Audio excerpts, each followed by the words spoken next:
Oh, these are all your relatives, all apparently. My relatives. Yeah. There are foxes everywhere, yeah. A lot of foxes in Toronto. Do Canadians always treat you like that? Is that the treatment you get if you, in some other part of the world, if you run into a Canadian? Yeah, I don't think it's, I mean, we all do that to each other. I mean, it's like, it's true, it's like this Canadian, it's like we have this kind of ass-sniffing thing, you know, we like, it's like... Wait, that's something very different, no, probably. You can be anywhere. I don't know how else, because you can be anywhere, and someone will go, hey, Mike, Canadian. And they're like, yeah, oh yeah, cool, where are you from? But they can just, everybody's like, it's like, the first thing you have to do is announce you're Canadian. Right, right. No matter where you are in the world, like, it's like, hey, Canadian? Canadian. It's like, just want you to know, while we're in Turkey, I'm also here. Yeah.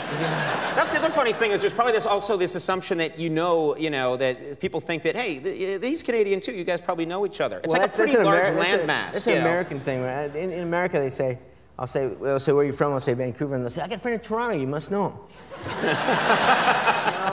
You guys see each other at the local store all the time.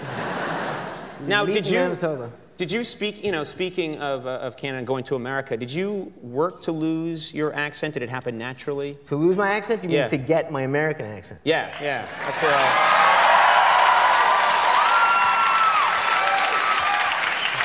That's Don't make me bring the Space Needle back out here. There's a guy over here who's really mad at the Space Needle. I'm mad at the pudding. I stepped in the pudding. It's pudding. I didn't know it was pudding. It's delicious. Yeah, no, I had to learn how to say like things like sorry. I'd say sorry, Mom. Sorry, Mom. I got to go out, and be back about 5. Right. Whereas, like in America, I had to think of like Indira Gandhi. I had to think of like an Indian dress, like sorry. So you had to work on that stuff. Yeah. Sorry, Mom. Sorry, Mom. I'll be out for a while. Yeah. It's like mouth stretching exercises. Yeah. You sounded Texan for a while there. Yeah. It got pretty weird.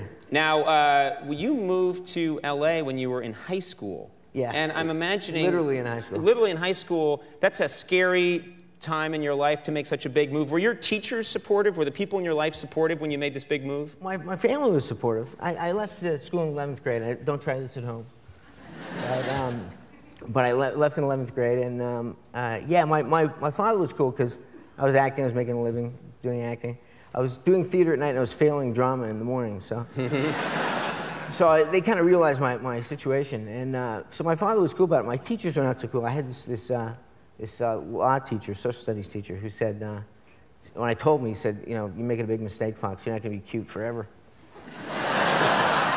And I said, maybe just long enough. Maybe just for a few years of cuteness, cash in on it. But now, sadly, it's proven true. But with the checks of cash. Yeah. Oh,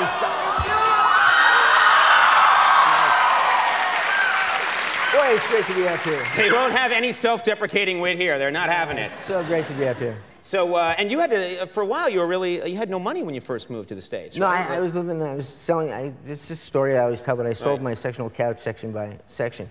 Did you just sell off pieces of it when you got desperate? Yeah, things would be bad, and I would go, there's a guy who lived in my building, Lance, who's an actor, and I'd go and I'd knock on his door and say, things are pretty tight, you need the middle section. If he was flush, he'd buy the middle section, and then I got family ties. Wow. Did he make it as an actor, Lance? Oh, I don't care. Yeah.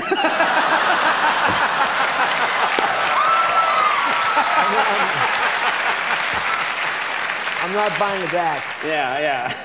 Now, you're on Scrubs now. That's a show I really enjoy. It's a funny show. And you play a doctor. It's a good part. You're a doctor with obsessive-compulsive disorder, and this is something you know a little something about because you have a little bit of OCD, don't you? I have one thing, but I don't know if it's technically OCD, but if I see, I can't even talk about it. If I see fingernail damage, or fingernail damage, like a torn finger? Yeah, okay, see okay, now, all right. You don't like that? I have this ritual I got to go through. I got to press every single fingernail, like that. And that's it. Now there's a commercial. You gotta rub your gums too? Yeah, it's weird. I have no idea what that's about, but there's a commercial in the States for some kind of fungal remover, and these little, I can't even say it. These funguses come and they lift up the toenail. Oh my God, yeah. And they climb under there, and I mean, I'm telling you, I'm hopping around, and my kids are laughing. It's like, get Daddy, the commercial's on with this. Daddy, come in. It's like, oh, you bastards! You shameless little Those bastards. are mean kids. Oh, they're awful. And then you're rubbing your hands and... I'm like a Twitch-a-thon anyway. So these kids are not Let's nice. make it worse. Yeah. Now, you had a very nice experience. I've known for a long time that you played guitar. And recently, and in the first Back to the Future movie, you got to play some really good, trying to be good. Which was you playing, I've always heard. Well, I finger synced it. I mean, right, you finger synced it, it but... sounds dirty, but it really isn't. Oh, yeah. I got a story on that later. But you got to recently jam with Bruce Springsteen. Yeah, it was cool. Now, is that... You have to be pretty good to be able to probably jam with Bruce Springsteen. No, you have to. If you suck as badly as I do, you have to jam with Bruce Springsteen. Oh, otherwise, you know, I got to play with good musicians, and I turn it down. It's like the opposite of Spinal Tap. My guitar turns down to like -1, so everybody else can be heard. But. Right. Was it intimidating, or it was just fun? Well, you just had a good time. You played with him once, didn't you? Yeah, that's why I said you have to be pretty good to play with Bruce. No. No, I'm not. I just played rhythm. He came on the show once, and it was a blast. I didn't do anything fancy. I just kind of hung in the back. I played. There was a song called "Light of Day" that I did a movie a long time ago called "Light of Day" that he wrote. Oh, come on, please. That was really being nice. Yeah. And he, you like Life with Mikey too? You can't go wrong with this crowd.